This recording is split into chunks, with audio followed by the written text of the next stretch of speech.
प्रधानमंत्री नरेंद्र मोदी ने अब से कुछ ही देर पहले देश के पहले सी प्लेन का शुभारंभ किया है।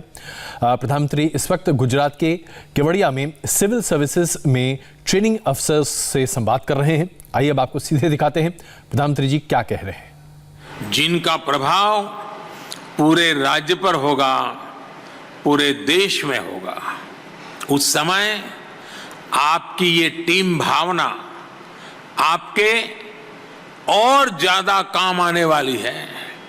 जब आप अपने व्यक्तिगत संकल्पों के साथ देश हित के बृहद लक्ष्य को जोड़ लेंगे, भले ही किसी भी सर्विस के हों, एक टीम की तरह पूरी ताकत लगा देंगे तो आप भी सफल होंगे। और मैं विश्वास से कहता हूं, देश भी कभी विफल नहीं होगा। साथियों, सरदार पटेल ने एक भारत श्रेष्ठ भारत का सपना देखा था। उनका ये सपना आत्मनिर्भर भारत से जुड़ा हुआ था। कोरोना वैश्विक महामारी के दौरान भी जो हमें सबसे बड़ा सबक मिला है वो आत्मनिर्भरता का ही है। आज एक भारत श्रेष्ठ भारत की भावना, आत्मनिर्भर भारत की भावना एक नवीन भारत का निर्माण होते हुए देख रही है। नवीन होने के कई अर्थ हो सकते हैं, कई भाव हो सकते हैं, लेकिन मेरे लिए नवीन का अर्थ यही नहीं है कि आप केवल पुराने को हटा दें और कुछ नया ले आए। मेरे लिए नवीन का अर्थ है कायाकल्प करना, क्रिएटिव होना, फ्रेश होना, एनर्जेटिक होना। मेरे लिए नवीन होने का अर्थ है जो पुराना है उसे और अधिक प्रासंगिक बनाना, जो कालबाह्य है उसे छोड़ते चले जाना। छोड़ने के लिए भी साहस लगता है। और इसलिए आज नवीन, श्रेष्ठ और आत्मनिर्भर भारत बनाने के लिए क्या जरूरतें हैं वो आपके माध्यम से कैसे पूरी होगी, इस पर आपको निरंतर मंथन करना होगा। साथियों, ये बात सही है कि आत्मनिर्भर भारत के लक्ष्य को पूरा करने के लिए हमें साइंस एंड टेक्नोलॉजी की जरूरत है, रिसोर्सेज और फाइनेंसेस की जरूरत है। लेकिन महत्वपूर्ण ये भी है कि इस विजन को पूरा करने के लिए एक सिविल सर्वेंट के तौर पर आपका रोल क्या होगा। जन आकांक्षाओं की पूर्ति में, अपने काम की क्वालिटी में, स्पीड में आपको देश के इस लक्ष्य का 24 घंटे ध्यान रखना होगा। साथियों, देश में नए परिवर्तन के लिए, नए लक्ष्यों की प्राप्ति के लिए नए मार्ग और नए तौर तरीके अपनाने के लिए बहुत बड़ी भूमिका ट्रेनिंग की होती है, स्किल सेट के डेवलपमेंट की होती है। पहले के समय इस पर बहुत जोर नहीं रहता था। ट्रेनिंग में आधुनिक अप्रोच कैसे आए, इस बारे में बहुत सोचा नहीं गया। लेकिन अब देश में ह्यूमन रिसोर्स की सही और आधुनिक ट्रेनिंग पर भी बहुत जोर दिया जा रहा है। आपने खुद भी देखा है कि कैसे बीते 2-3 वर्षों में ही सिविल सर्वेंट्स की ट्रेनिंग का स्वरूप बहुत बदल गया है। ये आरंभ सिर्फ आरंभ नहीं है, एक प्रतीक भी है और एक नई परंपरा भी है। ऐसे ही सरकार ने कुछ दिन पहले एक और अभियान शुरू किया है, मिशन कर्मयोगी। मिशन कर्मयोगी कैपेसिटी बिल्डिंग की दिशा में अपनी तरह का एक नया प्रयोग है। इस मिशन के जरिए सरकारी कर्मचारियों को उनकी सोच, अप्रोच को आधुनिक बनाना है उनका स्किल सेट सुधारना है, उन्हें कर्मयोगी बनने का अवसर देना है। साथियों, गीता में भगवान कृष्ण ने कहा है, यज्ञ अर्थात कर्मणः अन्यत्र लोकः अयम कर्म बंधनः। अर्थात यज्ञ यानी सेवा के अलावा स्वार्थ के लिए किए गए काम कर्तव्य नहीं होते, वो उल्टा हमें ही बांधने वाला काम होता है। कर्म वही है जो एक बड़े विजन के साथ किया जाए, एक बड़े लक्ष्य के लिए किया जाए। इसी कर्म का कर्मयोगी हम सबको बनना है। मुझे भी बनना है, आपको भी बनना है, हम सबको बनना है। साथियों, आप सभी जिस बड़े और लंबे सफर पर निकल रहे हैं, उसमें रूल्स का बहुत योगदान है, लेकिन इसके साथ ही आपको रोल पर भी बहुत ज्यादा फोकस करना है। रूल एंड रोल, लगातार संघर्ष चलेगा, लगातार तनाव आएगा। रूल्स का अपना महत्व है, रोल की अपनी महत्वपूर्ण जिम्मेवारी है। इन दोनों का बैलेंस, यही तो आपके लिए टाइट रोप पर चलने वाला खेल है। बीते कुछ समय से सरकार ने भी रोल बेस्ड अप्रोच पर काफी जोर दिया है।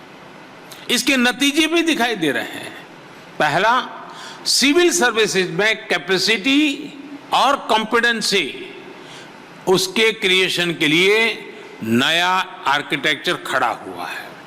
दूसरा, सीखने के तौर तरीके डेमोक्रेटाइज हुए हैं। और तीसरा, हर ऑफिसर के लिए उसकी क्षमता और अपेक्षा के हिसाब से उसका दायित्व भी तय हो रहा है।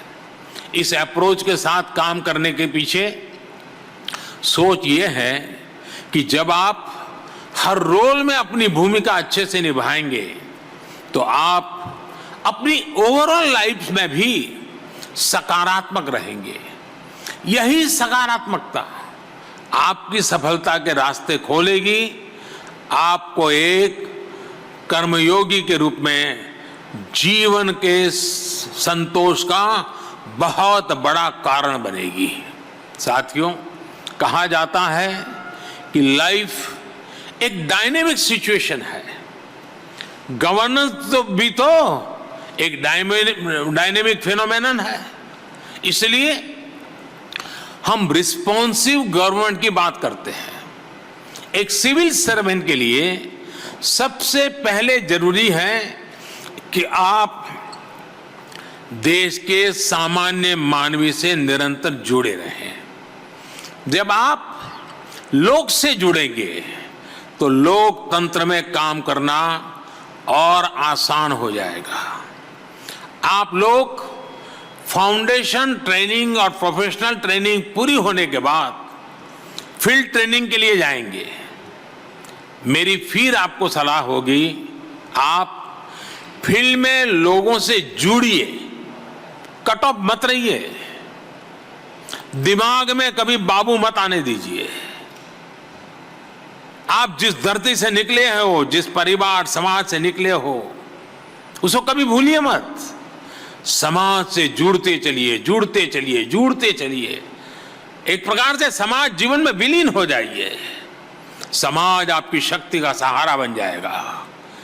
आपके दो हाथ सहस्त्र बाहु बन जाएंगे।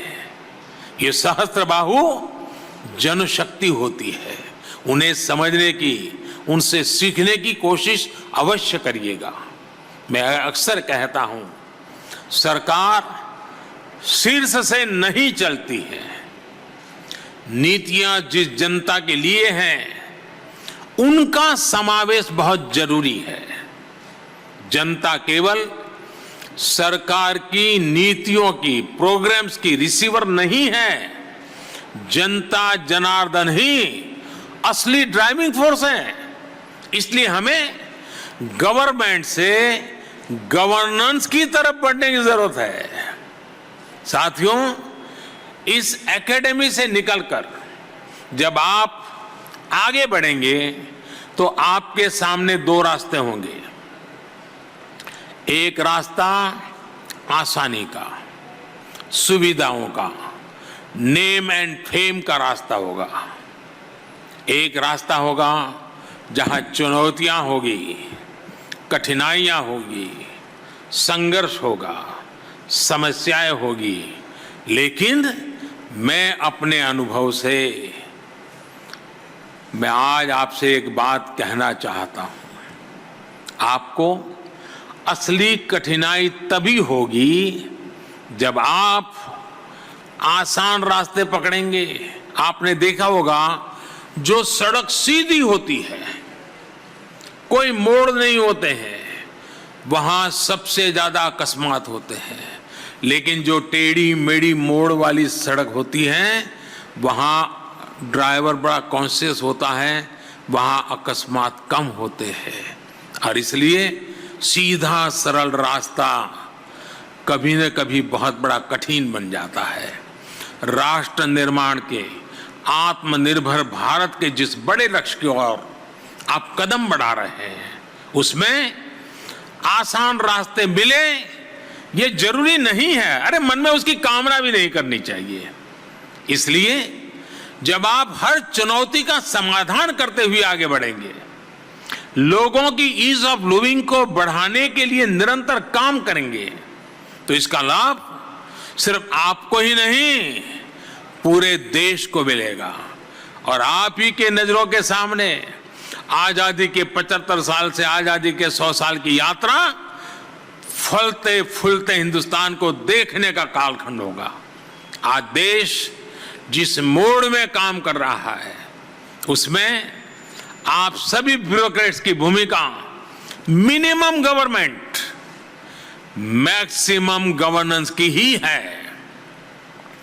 आपको यह सुनिश्चित करना है कि नागरिकों के जीवन में आपका दखल कैसे कम हो, सामान्य मानवी का सशक्तिकरण कैसे हो। हमारे यहां उपनिषद में कहा गया है, न तत् द्वितीयम अस्ति, न तत् द्वितीयम अस्ति, अर्थात कोई दूसरा नहीं है, कोई मुझसे अलग नहीं है। जो भी काम करिए, जिस किसी के लिए भी करिए, अपना समझकर करिए। और मैं अपने अनुभव से ही कहूंगा कि जब आप अपने विभाग को, सामान्य जनों को अपना परिवार समझकर काम करेंगे, तो आपको कभी थकान नहीं होगी। हमेशा आप नई ऊर्जा से भरे रहेंगे। साथियों, फील्ड पोस्टिंग के दौरान हम ये भी देखते हैं कि अफसरों की पहचान इस बात से बनती है कि वो एक्स्ट्रा क्या कर रहा है, जो चलता रहता है उसमें अलग क्या कर रहा है। आप भी फील्ड में फाइलों से बाहर निकल करके, रूटीन से अलग हटकर अपने क्षेत्र के विकास के लिए, लोगों के लिए जो भी करेंगे, उसका प्रभाव अलग होगा, उसका परिणाम अलग होगा। अगर उदाहरण के तौर पर देखें, आप जिन जिलों में ब्लॉक्स में काम करेंगे, वहां कई ऐसी चीजें होगी, कई ऐसे प्रोडक्ट्स होंगे जिनमें एक ग्लोबल पोटेंशियल होगा। लेकिन उन प्रोडक्ट्स को, उन आर्ट्स को, उनके आर्टिस्ट को ग्लोबल होने के लिए लोकल सपोर्ट की जरूरत है। ये सपोर्ट आपको ही करना होगा, ये विजन आपको ही देना होगा। इसी तरह आप किसी एक लोकल इनोवेटर की तलाश करके उसके काम में एक साथी की तरह उसकी मदद कर सकते हैं। हो सकता है आपके सहयोग थे वो इनोवेशन समाज के लिए बहुत बड़े योगदान के रूप में सामने आ जाए। वैसे मैं जानता हूं कि आप सोच रहे होंगे कि सब कर तो लेंगे, लेकिन बीच में ट्रांसफर हो गया तो क्या होगा? मैंने जो टीम भावना की बात शुरू में की थी ना, वो इसीलिए ही थी। अगर आप आज एक जगह हैं, कल दूसरी जगह है, तो भी उस क्षेत्र में अपने प्रयासों को छोड़िएगा नहीं, अपने लक्ष्यों को भूलिएगा नहीं। आपके बाद जो लोग आने वाले हैं उनको विश्वास में लीजिए, उनका विश्वास बढ़ाइए, उनका हौसला बढ़ाइए, उनको भी जहां है वहां से मदद करते रहिए। आपके सपनों को आपके बाद वाली पीढ़ी भी पूरा करेगी। जो नए अधिकारी आएंगे आप उनको भी अपने लक्ष्यों का साझीदार बना सकते हैं। साथियों, आप जहां भी जाएं, आपको एक और बात ध्यान रखनी है। आप जिस कार्यालय में होंगे उसके बोर्ड में दर्ज आपके कार्यकाल से ही आपकी पहचान नहीं होनी चाहिए। आपकी पहचान आपके काम से होनी चाहिए। हाँ, बढ़ती हुई पहचान में आपको मीडिया और सोशल मीडिया भी बहुत आकर्षित करेंगे। काम की वजह से मीडिया में चर्चा होना एक बात है, और मीडिया में चर्चा के लिए ही काम करना वो जरा दूसरी बात है। आपको दोनों का फर्क समझ करके आगे बढ़ना है। आपको याद रखना होगा कि सिविल सर्वेंट्स की एक पहचान अनाम रह करके काम करने की रही है। आप पिछले आज़ादी के बाद के अपने कालखंड के देखिए, जो ओजस्वी तेजस्वी चेहरे कभी कभी हम सुनते हैं, वो अपने पूरे कार्यकाल में अनामी रहे हैं। कोई नाम नहीं जानता था। रिटायर होने के बाद किसी ने कुछ लिखा तब पता चला, अच्छा ये बाबू इतना बड़ा देश को दे करके गए हैं। आपके लिए भी वही आदर्श है। आपसे पहले के 4-5 दशकों में जो आपके सीनियर्स रहे, उन्होंने इसका बहुत अनुशासन के साथ पालन किया है। आपको भी ये बात ध्यान रखनी है। साथियों, मैं जब मेरे नौजवान राजनीतिक साथी जो हमारे विधायक हैं, हमारे सांसद हैं, उनसे मिलता हूं तो मैं बातों बातों में जरूर कहता हूं, और मैं कहता हूं कि दिखास और छपास, ये 2 रोग से दूर रहिएगा। मैं आपको भी यही कहूंगा कि दिखास और छपास, टीवी पे दिखना और अखबार में छपना, दिखास और छपास, ये दिखास और छपास का रोग जिसे लगा, फिर आप वो लक्ष्य नहीं प्राप्त कर पाएंगे जो लेकर आप सिविल सेवा में आए हैं। साथियों, मुझे भरोसा है आप सब अपनी सेवा से, अपने समर्पण से देश की विकास यात्रा में देश को आत्मनिर्भर बनाने में बहुत बड़ा योगदान देंगे। मेरी बात समाप्त करने से पहले मैं आप लोगों को एक काम देना चाहता हूं।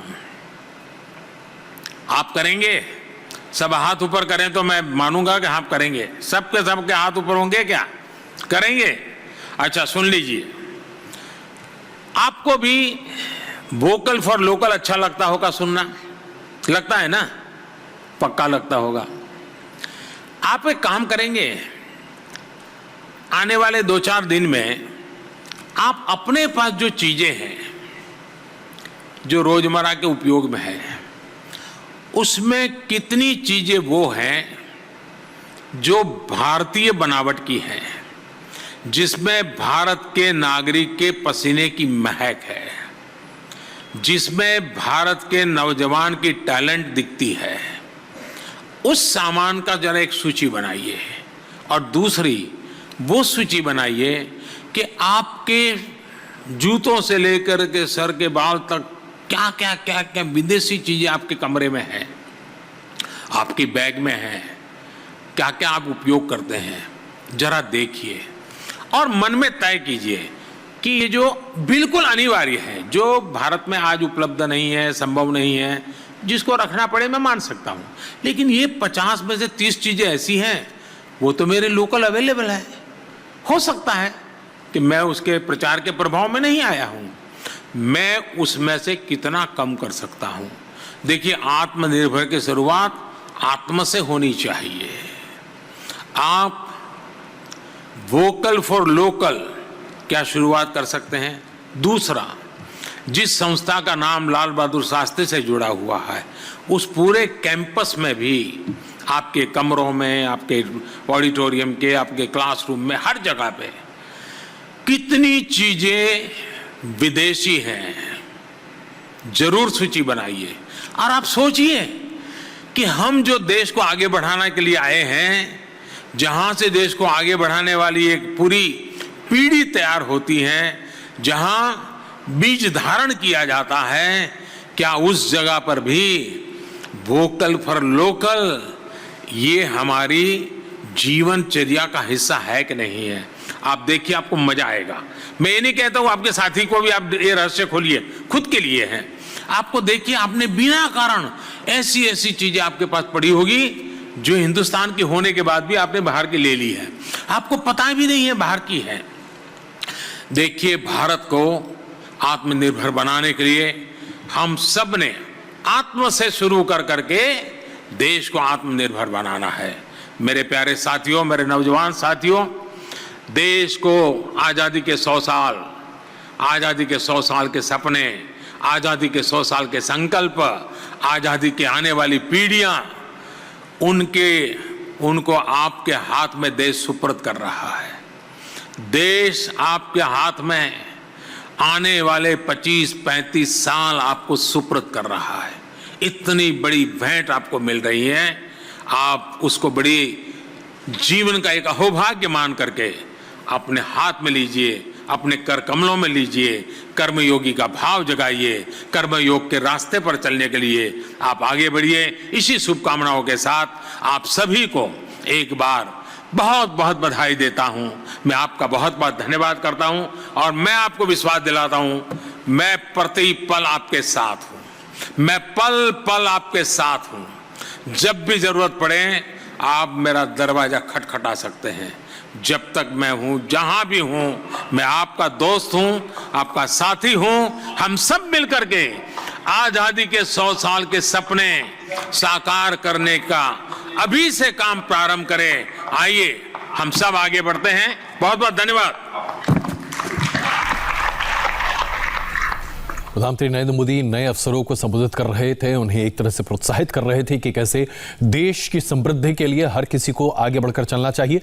देश की बागडोर और कमान इन नए अधिकारियों, इन नए अफसरों पर है और उन्होंने बहुत महत्वपूर्ण बातें अभी सबके सामने कही। उन्होंने कहा कि किसी भी तरह से सुर्खियां बटोरने नहीं, बल्कि लोगों के लिए काम करना प्राथमिकता होनी चाहिए।